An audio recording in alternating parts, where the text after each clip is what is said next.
एक घड़ी कलकार तो भैया तो उठा तर तो ब्यास के 10 होगा बेटी बहन के गाड़ी दे देता आ उठा था तो ओकर माई बहन के गाड़ी दे देता अनहार पर उठा तरह सब श्रोता दोनों ब्यासन के एक खाचा गाड़ी दे के श्रोता चल जाता। कलाकार को भिखारी ठाकुर क्या करते थे? क्या भिखारी ठाकुर नचनिया के पार्टी बना के रोज के बिक दिले भोजपुरी विदेश तक ले गए। भिखारी ठाकुर जिस समय मेरे समाज में बेटी बेचने की प्रथा थी, भिखारी चाचा बेटी बेचना के ड्रामा दिखा के अब बेटी बेचने की प्रथा को बंद कर दिया। तो वैसे गीत गावे के चाहिए कि मनोरंजन के साथ साथ हमारा समाज में भी कुछ फायदा करे।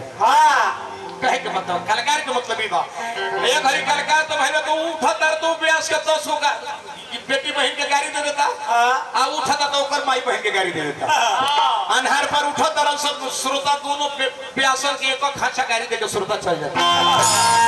तो गाँव मुखिया जी आपका गाँव आप कहने लायक ने आदर्श गाँव है, बहुत लयदार गाँव। तो मैं इसने गावे तो चाहे चटनियों की पुदीना के चटनी होके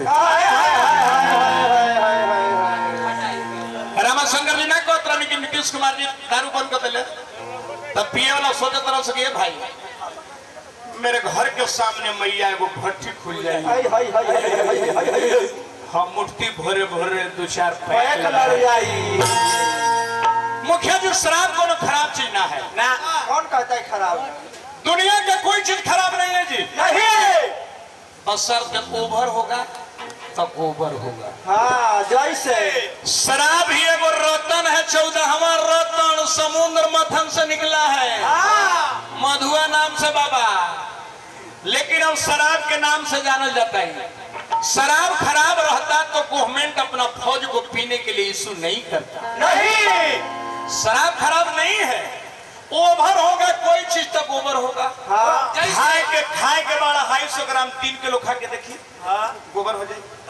दवा से रोग ठीक होके के बाद एगो दवाई खाएबो तो ठीक रही, एक बार 10 गो दवाई खा ना फिर हम पर माने लक्ष्मण रेखा लांघम न तरावन हरली ओवर होई तो गोबर होई।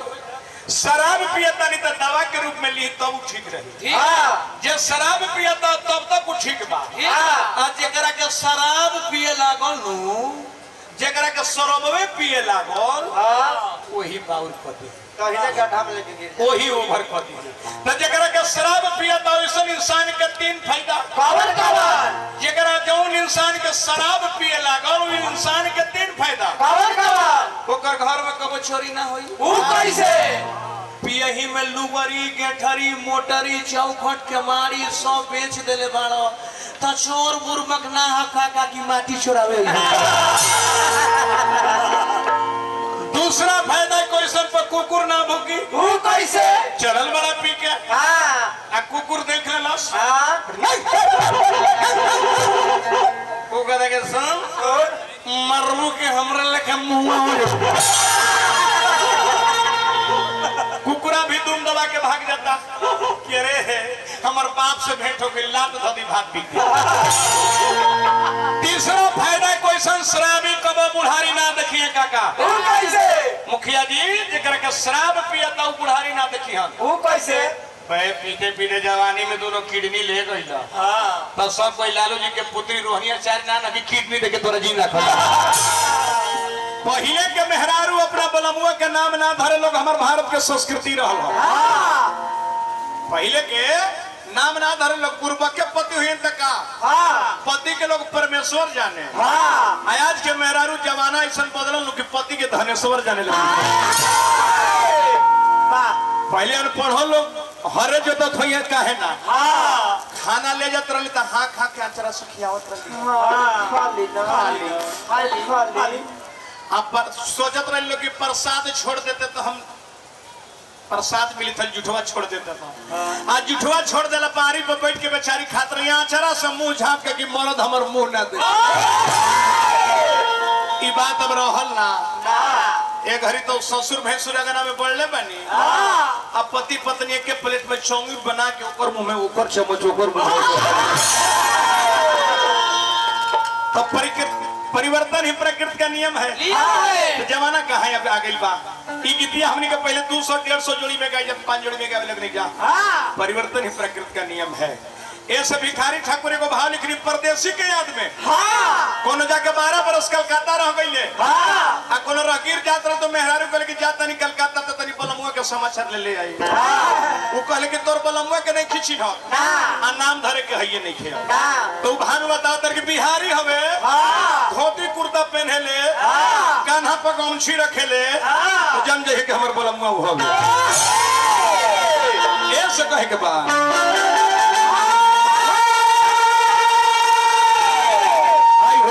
ठाकुर कि भोट भोई का कान्हा को चबरिया हो बबरिया रे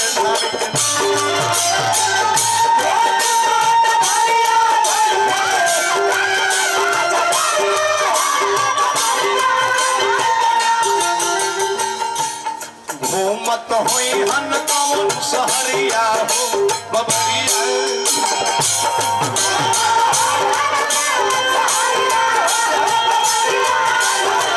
होई हन कौन सहरिया हो बबरिया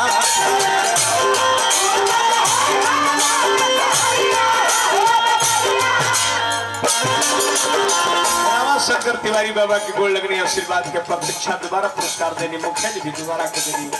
ये बात जो हर कलाकार लोग आवल मुखिया जी ये बात के गायत्री ठाकुर भी गई है वो गई है ये दुनिया में नहीं किया।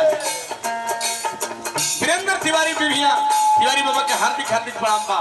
ठाकुर जी कई गो गीत गईनी एगो तो गईनी कि भगवान राम वनवास गईले तक जंगली लोग देखले कोल भी मेहरारू कोल भी कहले लगे कहतर के सखी अरे सखी वहां के राजवा रानिया के लूर नहीं खेत वहां के गांव के लोग के लूर ना भइल ऐसा जुगल जोड़ी के मने भेजा देलस। अभी ऐसा लागत रे लोग आ ना वही होई तो कैसा लागत रे लोग। यही में ठाकुर जी गईनी डब्ल्यू बाबा बीडीसी के ओर से बड़ी बड़ी रुपए के पुरस्कार हार्दिक प्रणाम। ओए सम्मान दया मोहि आर ओए सम्मान दया मोहि कोई सोनर होई है न वही कवन रे खवई हे जब बले हमारी बनवा कवन रे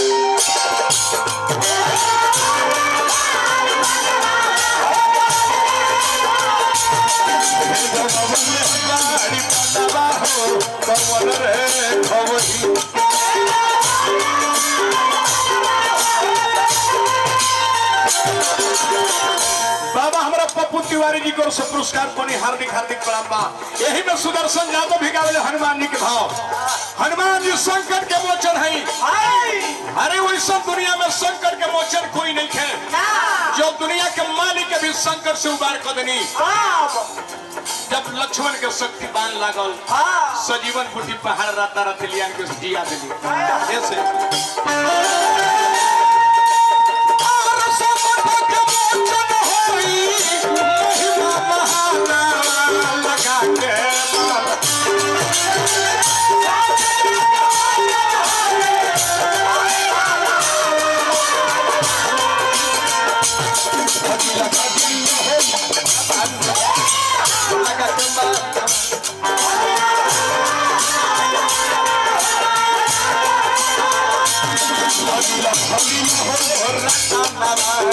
लगा के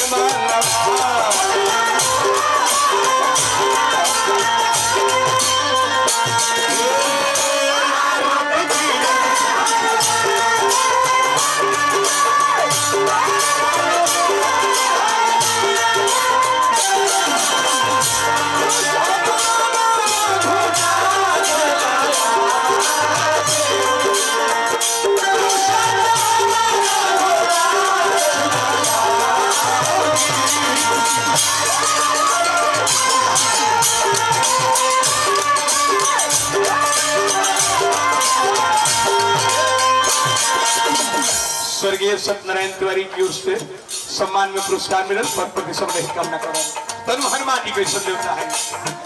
लाख का समुद्र खोई लाखवा बहान के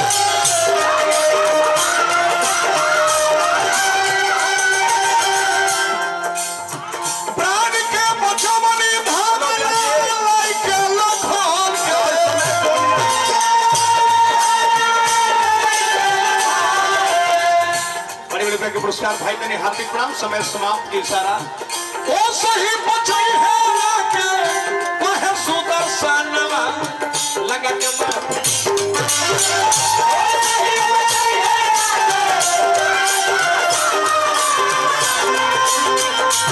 Love, love, love, love, love, love, love, love, love,